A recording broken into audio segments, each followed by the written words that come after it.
여러분, 오늘은 특별히 하나님께서 우리에게 베풀어 주신 풍성한 은혜를 기억하며 감사하는 이 추수감사 이 날입니다. 하나님께서 여러 가지 다사다난한 한 해 가운데서도 우리를 사랑하여 주셔서 이곳까지 이끄시고, 또한 우리의 예배를 받아주시고 우리를 하나님을 따르는 자녀로서 삼아주셔서 이 길까지 인도하심을 감사드립니다.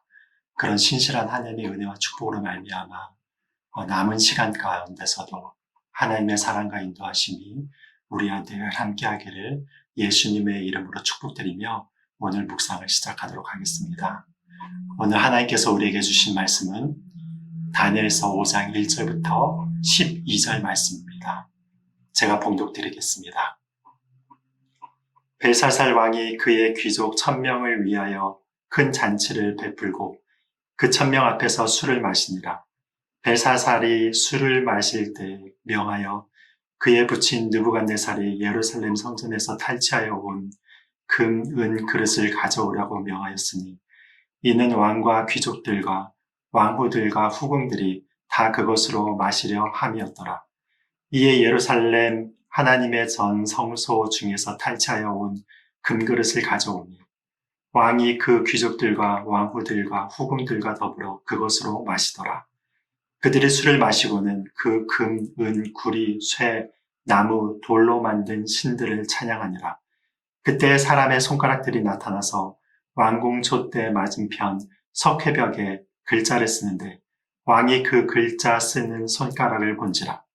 이에 왕의 질기던 얼굴빛이 변하여 그 생각이 번민하여 널쩍다리 마디가 녹는 듯하고 그의 무릎이 서로 부딪힌지라. 왕이 크게 소리질러 술객과 갈대아 술사와 점쟁이를 불러오게 하고 바벨론의 지혜자들에게 말하되 누구를 막론하고 이 글자를 읽고 그 해석을 내게 보이면 자주색 옷을 입히고 금사슬을 그의 목에 걸어 주리니 그를 나라의 셋째 통치자로 삼으리라 하니라. 그때 왕의 지혜자가 다 들어왔으나 능히 그 글자를 읽지 못하며 그 해석을 왕께 알려주지 못하는지라. 그러므로 벨사살 왕이 크게 번민하여 그의 얼굴빛이 변하였고 귀족들도 다 놀라니라. 왕비가 왕과 그 귀족들의 말로 말미암아 잔치하는 궁에 들어왔더니 이에 말하여 이르되 왕이여 만수무강하옵소서. 왕의 생각을 번민하게 하지 말며 얼굴빛을 변할 것도 아니니이다. 왕의 나라에 거룩한 신들의 영이 있는 사람이 있으니 곧 왕의 부친 때에 있던 자로서 명철과 총명과 지혜가 신들의 지혜와 같은 자니이다. 왕의 부친 느부갓네살 왕이 그를 세워 박수와 술객과 갈대아 술사와 점쟁이의 어른을 삼으셨으니 왕이 벨드사살이라 이름하는 이 다니엘은 마음이 민첩하고 지식과 총명이 있어 능히 꿈을 해석하며 은밀한 말을 밝히며 의문을 풀 수 있었나이다. 이제 다니엘을 부르소서. 그리하시면 그가 그 해석을 알려드리리이다 하니라.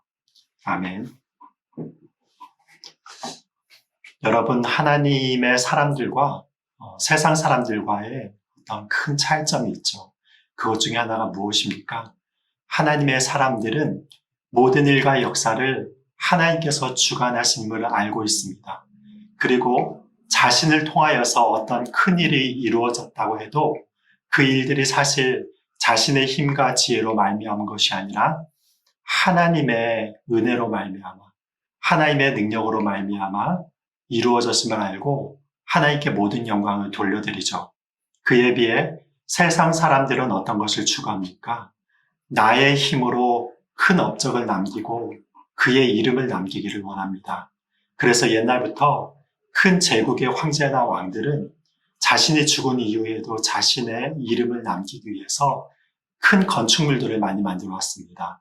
이집트의 피라미드가 그렇고 중국의 진시 황제의 지하 도시가 그렇고 헤롯이 지었던 찬란한 예루살렘이라든지 로마의 콜로세움들이 그러한 것입니다.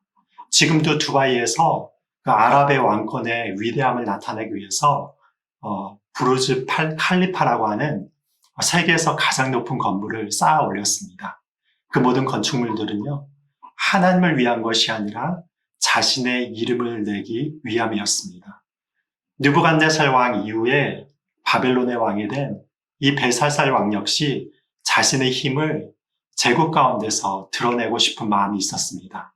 그래서 본문을 보시면요, 귀족 1000명을 위하여 큰 잔치를 베풀고 그 1000명 앞에서 술을 마시는 장면들이 나옵니다. 여러분, 왜 이 큰 잔치를 배설한 것입니까? 아버지 느부갓네살 힘에 미치지 못하는 자신의 힘을 보고서 이렇게 큰 잔치를 열어서 자신의 힘이 아버지에 못지지 않다는 것을 보이고 싶었던 것입니다. 여러분, 그런데 이렇게 잔치가 벌어졌을 때 이 왕궁의 바깥에는 어떤 일이 일어나고 있었습니까? 아직 본문을 읽지 않았지만 5장 마지막 두 절인 30절과 31절을 보시면은요, 다니엘이 왕궁벽에 쓰여진 글자를 해석하는 그날 밤에 이 벨사살 왕이 죽임을 당하고 메대 제국의 다리오가 바벨론 나라를 정복하는 사건이 나타나집니다. 말하자면 지금 벨사살 왕이 잔치를 벌이고 있을 때 왕궁 바깥에는 이미 메대 제국의 큰 군대가 바벨론을 정복하기 위해서 이르렀던 것입니다. 이런 위급한 상황 가운데서도 벨사살은 자신의 권세와 힘이 조금도 흔들리지 않는다는 것을 보여주고 싶었던 허세가 있었던 것 같습니다. 그래서 그는 이 위기 상황 가운데서도 큰 잔치를 벌여서 흥겨운 시간을 보내고 있었습니다. 여러분, 그런데 더 나아가서 어떤 일을 벌였습니까? 2절부터 4절을 보시면요, 이 벨사살 왕이 잔치에 흥이 오르자 예루살렘 성전 안에 있어서 하나님을 섬기는 금, 은 그릇을 자신과 귀족, 왕후, 후궁들을 위한 술잔으로 사용하는 것을 봅니다. 그리고 이어서 그들이 섬기고 있는 금, 은, 구리, 쇠, 나무, 돌로 만든 각종 바벨론 우상들을 찬양하는 장면들이 나옵니다. 여러분, 이것은 어떤 것을 의미하는 것입니까? 이스라엘의 하나님을 바벨론의 신의 이름으로 모욕한 행위였습니다. 하나님의 성물을 술잔으로 사용해서 바벨론의 잡신들을 사용하는데 그것이 사용이 되었다면 그 행위가 얼마나 하나님 앞에서 분노를 일으키는 행위였겠습니까? 이토록 벨사살은요, 허영과 교만이 가득한 왕이었고 하나님을 두려워하지 않고 하나님을 모욕하는 일을 두려워하지 않는 참람한 왕이었습니다. 그리고 그 모든 행위의 근본에서는요, 모두가 자신의 이름을 온 천하에 드러내고자 하려는 자기 숭배의 큰 교만함이 자리 잡고 있었던 것입니다. 여러분, 이때 어떤 일이 일어납니까? 5절을 보시면 사람의 손가락들이 나타나서 왕궁 맞은편의 석회벽에 글자를 써 내려갔는데 이것을 왕이 보았습니다.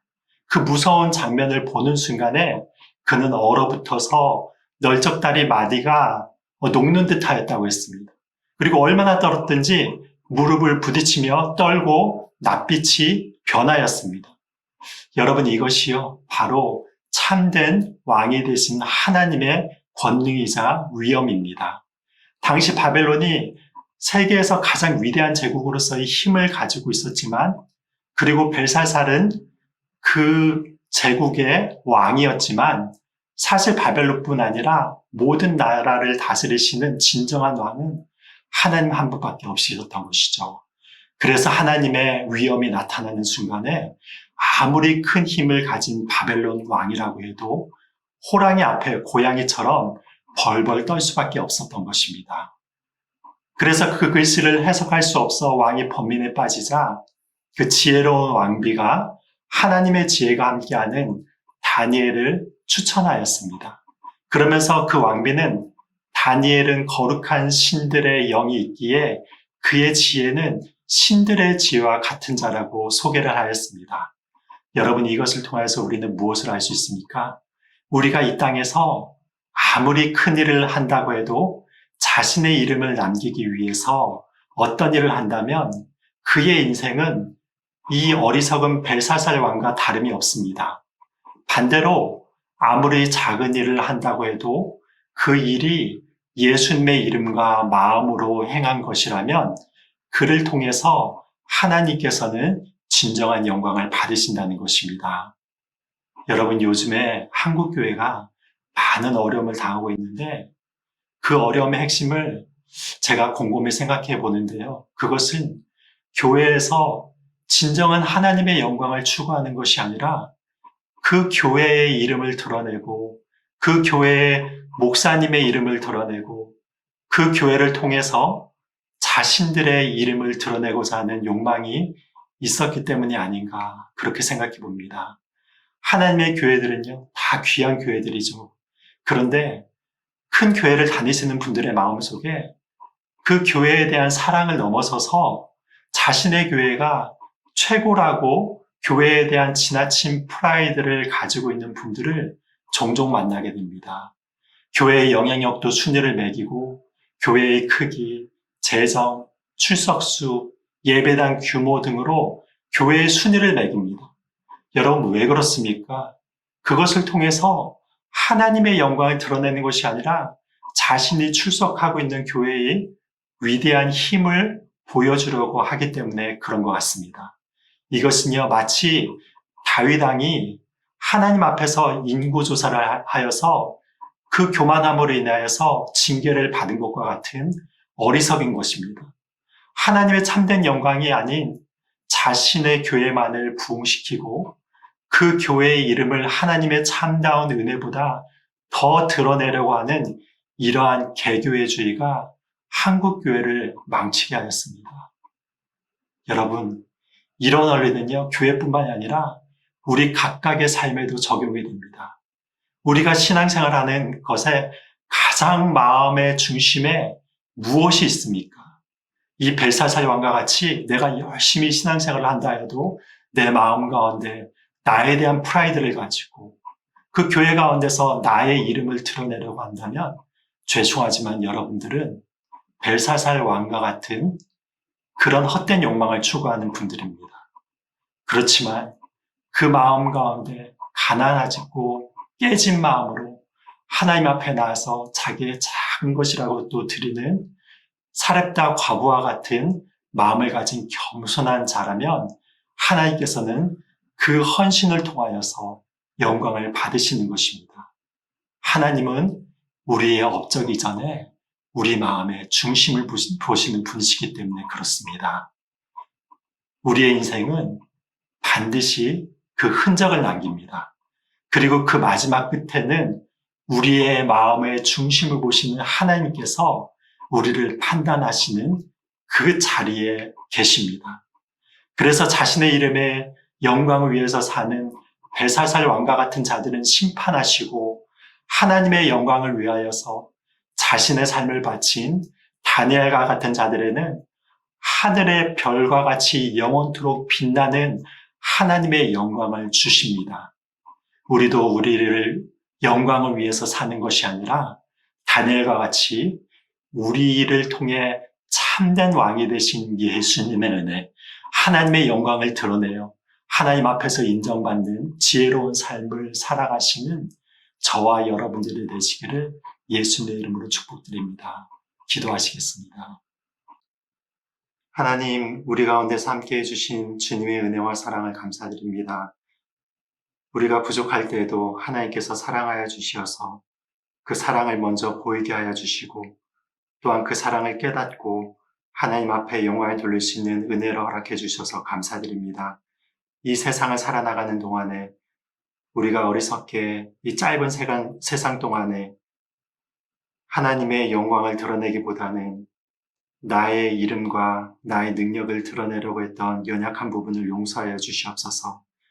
그리고 이 세상을 살아나가며 나의 것을 자랑하기보다는 하나님의 은혜를 자랑하는 자들이 되게 하여 주시어서 우리의 삶 가운데 하나님의 은혜를 증거하는 데 쓰임을 받을수록 도와주시고 하나님께서 우리들을 부르실 그날에 하나님의 보좌 앞에 섰을 때 잘했다 칭찬받는 충성스러운 종으로서의 사명을 온전히 감당할수록 도와주시옵소서. 여러 어려움을 당하는 성도님들 가운데 특별하게 역사하여 주시어서 힘들지 않도록 도와주시고 임마누엘 되신 예수님의 은혜가 날마다의 삶 가운데 붙들어 주시어서 모든 어려움 가운데서 하나님을 붙들고 일어서고 이겨나갈 수 있는 성도님들 될수록 축복하여 주시옵소서. 모든 영광 홀로 주님 받아주심이 싸우며 예수님의 이름으로 기도드립니다. 아멘.